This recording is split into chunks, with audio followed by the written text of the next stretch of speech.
Hello, thanks for joining us. From Wonder Woman's battles in World War I to Winston Churchill's mindset on the eve of his appointment with D-Day, wartime is the theme of today's film show.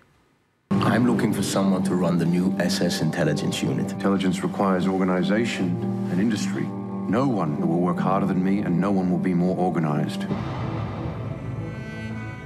Our troops will fight on, and we shall never surrender.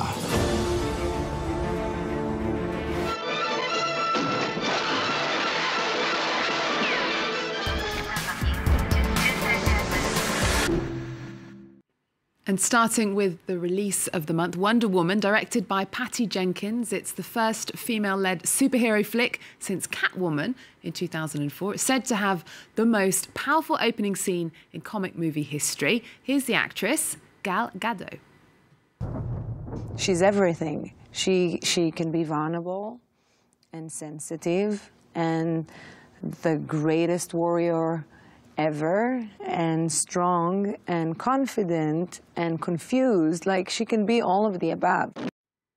Wonder Woman was a box office smash on its opening weekend, raking in more than $100 million in the United States, a new record for a movie directed by a woman. I do not deserve you. You've told me this story. Well, next to the film called The Man with the Iron Heart, or HHhH, Jason Clarke and Rosamund Pike star alongside Jack O'Connell and Mia Wasikowska. The film focuses on the assassination of the Nazi leader Reinhard Heydrich. Tell us more, Lisa. Well, this is inspired by actual events, and it's a portrait of the security chief, Heydrich, and it's also an excellent tale of how you shouldn't let people with chips on their shoulders wield too much power. The pivotal event here takes place in Prague in 1942, but before that we hear a lot of people making utterances that make it contemporary. For example, Germans can be heard to say things like, "Our country is so weak, we need a strong leader to make us strong again." So we see what kind of people hold those beliefs, and then we see where that leads.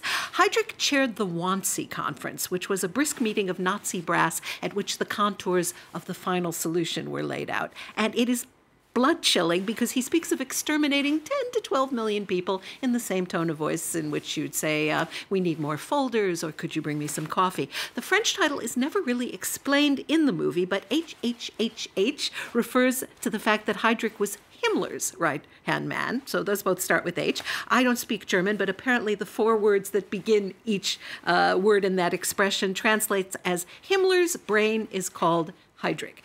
Heydrich became the head of the Gestapo and was named protector of Czechoslovakia, where his activities led to the nickname the Butcher of Prague. Now, the movie is about his rise to power and bold, brave plans of seemingly powerless young Czech resistance fighters to do him in. You may want to kill him yourself after you see this clip.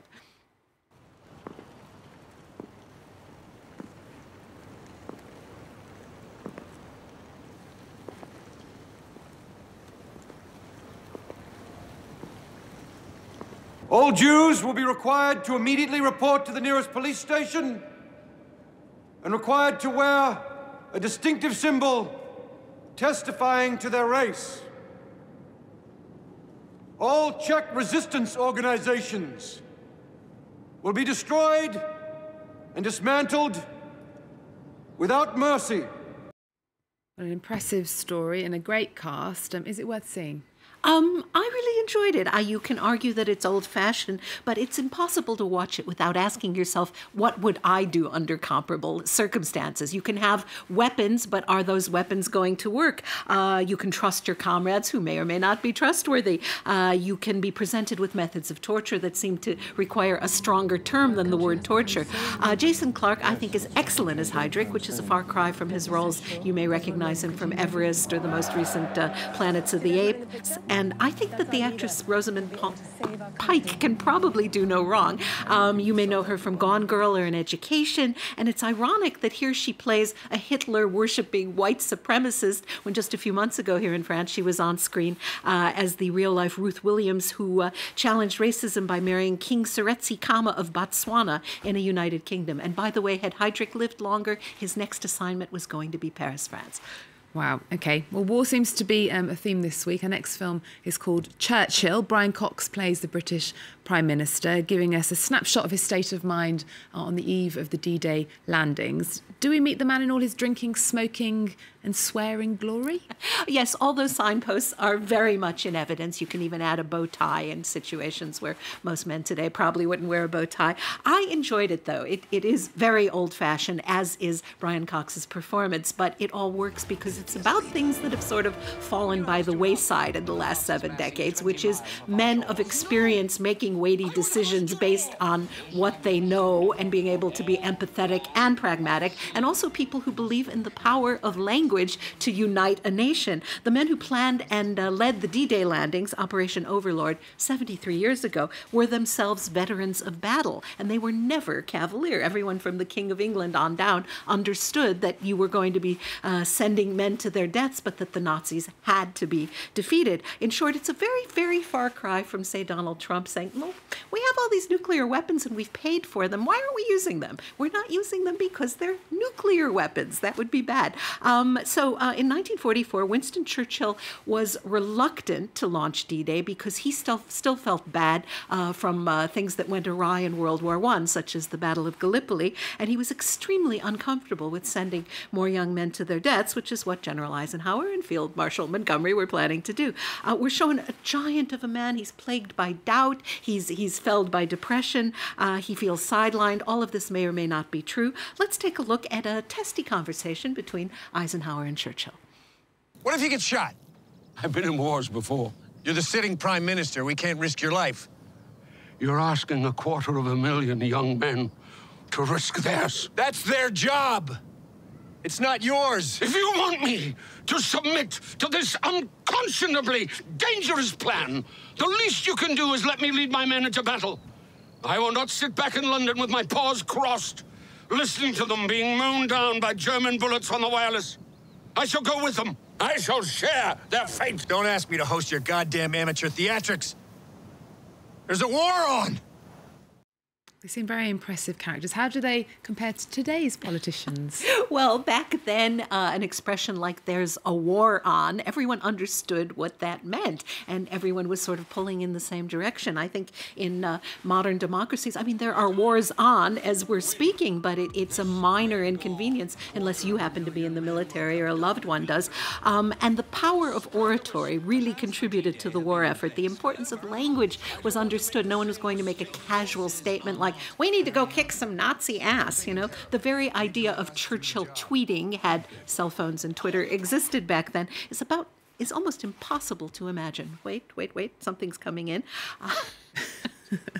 I like it. Obviously, that's a fake tweet for those people watching at home. Fake news. It was very much a man's world, wasn't it? Not many women in this movie. Absolutely. In fact, there are only 2 female characters in this movie, but they're very good female characters. One is Mrs. Churchill, Clementine, and the other is his secretary, whose fiancé is probably going to be in the landings. And they don't say much, but when they do, it has that much more power because women were supposed to, remain out of things.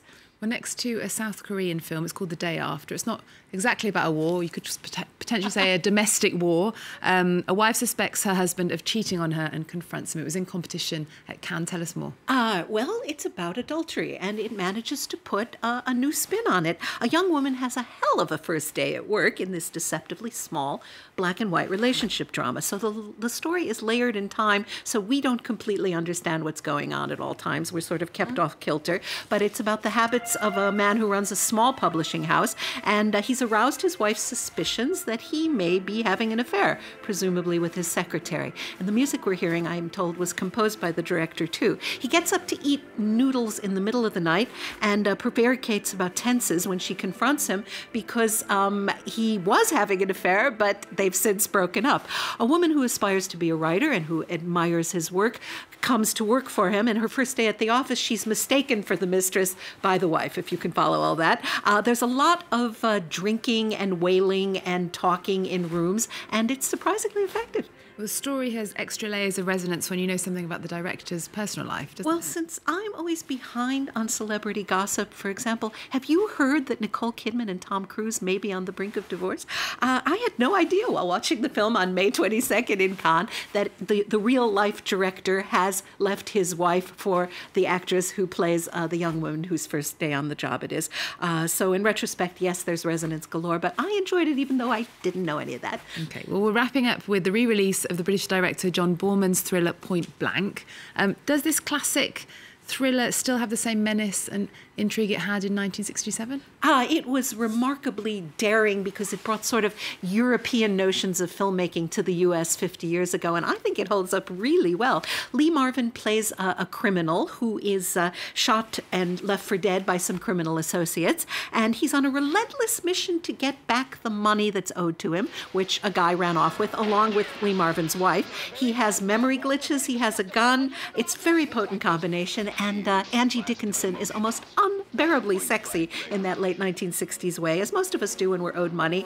He just runs around shooting or beating up everyone who fails to point him in the direction of his purloined loot. The tale begins and ends on the deserted grounds of Alcatraz, which gives it an architectural tone, and it also holds up very nicely in terms of alienation 50 years later. And there is now currently a retrospective of work by John Boorman on at the Cinémathèque Française. Okay, well, Lisa, thank you very much for telling us about Point Blank, and we're going to leave you with that. That brings us to the end of the show. You can catch all of our culture shows on our website at france24.com. We're also on Twitter, Instagram and Facebook. Thanks for watching. There's more news coming up on France 24 after this.